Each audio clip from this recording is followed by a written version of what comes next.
Hey everybody, Goosebumps for Dummies here, back at it again with another video, and today I'm going to be reviewing Werewolf Skin, one of the two werewolf books of the original Goosebumps series, and one of the very unreprinted and rare books from the original 62. This is one of the final three, and it just never got reprinted in any other format besides just second, first, for whatever printings. Yeah, no 2000s, no classic, and no retro tin or Target release or anything of the sort. It's just never been reprinted. There has been a digital release, but that's literally it. Yeah, Werewolf Skin is a pretty unreprinted story, so it's not easy to obtain and read this, besides maybe like an archive if it's on there. So, yeah, this is definitely one of the least read Goosebumps books, and like I said, it's a werewolf story, and it just so happens to come with this awesome little mask here. Same with the haunted mask, but talking about Werewolf Skin today. Yeah, this is actually a Halloween story too, so this is kind of the tie-in to October, which just happened, or Octbumps. Awesome name. I know, I did great there. Of course, it's November, but it's not like the most Halloween-y read, so yeah.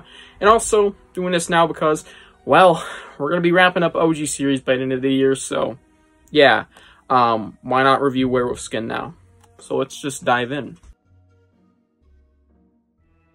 And now for the blurb.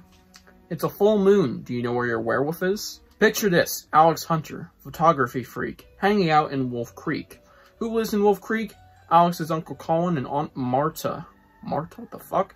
They're professional photographers. I don't have an Aunt Marta or an Uncle Colin. What the fuck? Uncle Colin and Aunt Marta are pretty cool. They only have two requests. Don't go into woods late at night and stay away from the creepy house next door.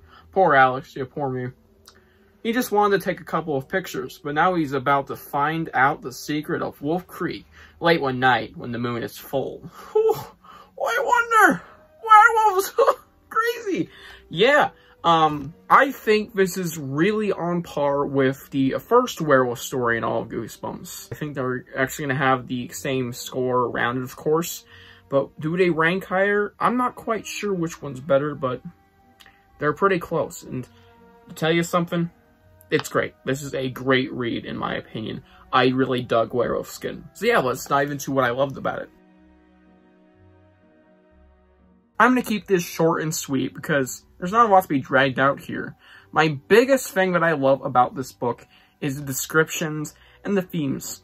Great depictions of werewolves, because no shit, there's werewolves! This is a spoiler review. The werewolves, when they're in action, are scary. There's a nice frightening scene where Alex goes into the woods in the first half of the book, and then when he actually finds these werewolves and is stalking them throughout the night, that is also a great scene, and it ends up in a great reveal of who these werewolves may be, which is frightening, and I like that twist. Even though I already knew what the twist was going into this book, for the second time, I think, might be third, it's like, yeah, it's good. It's a good twist, and there's gonna be some great depictions and almost gore, I believe, of a rabbit or some other small critter being torn apart. Yeah, gnarly stuff in here, but I love it for that. And like I said, the themes. There's some sort of drug reference you can interpretate from here. And that's one of the things I like about Let's Get Invisible, or love, because it's one of my all-time favorite books, which I do like more than this, I'll be honest. It's just like, yeah, the drug themes are there with addiction and abuse. Doesn't even matter what drug it is. It could be just watching porn or drinking alcohol, you know, other types of addictions. It's a nice metaphor for that. You know, it's good. It's good. And I like that. Besides that, plot is good. It's simple but nice, involving, ooh, werewolf mystery. Why not, you know, prove it's real. Maybe make a buck off it. And yeah, it's just generally really fun and solid. It's a good time, besides some issues. The climax. I'm not gonna ignore him, alright? I know a friend of mine really loves this book, Goosebumps Completionist. This is his all-time favorite book, I believe. I can't look past this. The climax, or like the final 15 pages of the story, are fucking strange. The characters make the dumbest decision I've ever seen, like, bar none. Let's put on the werewolf skin and dress up as them for Halloween so my aunt and uncle can't put them on and we break the curse. It's fine, but why fucking wear them? Sure, yeah, I think the episode did this idea way better, where obviously they want to not have the skin accessible for aunt and uncle, but why wear them? I mean, I think the person who wrote the episode knew what the fuck was going on and was like, okay, that's kind of dumb. Why wear the skin for, like, no reason besides to make this Halloween? It's forced. And it's stupid. It's stupid forced bullshit.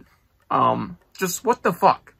The climax itself is extremely rushed, and it's just Aunt Martha and Uncle Colin chasing Alex and Hannah, I believe, for a Halloween night. And it's really simple, and yeah, let's just say things end up kind of happy. It's a rushed climax, and it has the stupidest decision I've ever seen. As well as the ending. Now, I don't hate it, honestly, but I have kind of decided that over time that I don't like it. Because I was originally on the fence about it, but the ending of this book, I don't like it. I'll just be honest. I don't really like it. Alex dies. Or at least, presumably, dies by getting mauled by Hannah, who is revealed to be a werewolf, just like in the episode. Yeah, it's fine. I guess it's not very good. I'm just not a fan of it. At least in how it's played out. It could have been cool if Hannah was a werewolf, just like, it's kind of like very abrupt and not great, alright? Yeah, I like Werewolf Skin a lot. I think it is one of the most intense and awesome werewolf stories in all of Goosebumps. Might be my favorite, I think. No, Werewolf in the Living Room is my favorite, I believe. But it is definitely one of my favorites, and I highly enjoyed it, even if it had its issues. So let's now rate it. I give this book an 8.5 out of 10. This is my great territory. This is just scratching the surface of great. I think this book is, well, great. It's a great werewolf story with some awesome depictions of werewolves and some scary moments, with a great thematic message, and just a solid story and a solid read. Albeit having the weirdest, most rushed, with a very stupid decision climax I've ever seen. With a very interesting ending. Werewolf Skin, highly recommend it. Go check it out, especially for Halloween, so it is a Halloween read. This is the final 15 pages on Halloween night. So yeah, and yeah, it's just one of the werewolf stories of all time. Hope you guys enjoyed this book review. Tell me what you think of Werewolf Skin below, and I'll see you guys in the next one. Bye.